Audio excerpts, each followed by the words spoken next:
অভিযোগ বলতে আমি একটা মাছের ঘাড়ি করতাম, সেই মাছের ঘাড়িটা লুটপাট করে, মানে টিএমসিটা সব লুটপাট করে সব ক্ষয়ক্ষতি করে দিলে, দিয়ে আমার একদম পুরো ভিখারি করে দিলে। তারপরে বাড়ি আসলাম, বাড়ি এসে আমার বাবার পৈতৃক সম্পত্তির উপর দিয়ে আমরা বাড়ি যাতায়াত করি, সেই রাস্তা ওরা বেড়া দিয়ে আটকে দিল, দিয়ে আমাদের বাড়িতে যাতায়াত করতে পারতাম না, গাড়ি নিয়ে যেতে পারতাম না।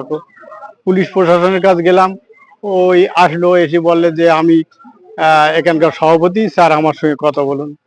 এখন পুলিশ প্রশাসন কিছুই করতো না, ওরা যেটা করতো সেটাই মানে কার্যকারিত হতো। এরকম ভাবে আমাদের অত্যাচার করেছে, আমাদের বাড়ির লোকের গাল গালাগালি, বিশাল মানে গাল গালাগালি, হ্যাঁ, অত্যাচার করেছে আমাদের উপরে।